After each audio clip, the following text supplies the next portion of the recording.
à la foi, demeurer ferme, de ne pas baisser les bras, de ne pas craquer. On voit, si je prends le cas par exemple de Paul et Silas qui étaient en prison, on voit qu'ils ont célébré, ils ont crié à Dieu, ils ont appelé, ils ont chanté pendant qu'ils étaient en prison. Ils ne se sont pas découragés, mais ils ont chanté, ils ont célébré Dieu.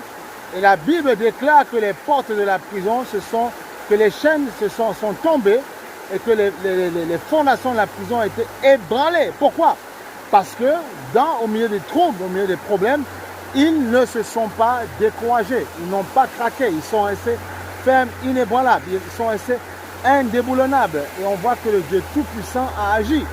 Donc ça veut dire quoi? Et le Seigneur a laissé marquer ce passage dans Actes des Apôtres pour nous enseigner, nous dire que même s'il y a un moment compliqué dans ta vie, un moment difficile, tu dois te débrouiller pour trouver les ressources nécessaires.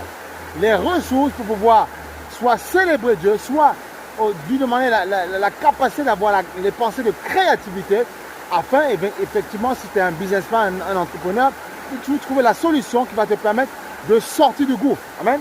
Ou bien dans la foi pure et dure, si tu es éprouvé, harcelé par l'ennemi, tu dis non, Seigneur, je vais te célébrer, je vais te louer, je vais t'adorer.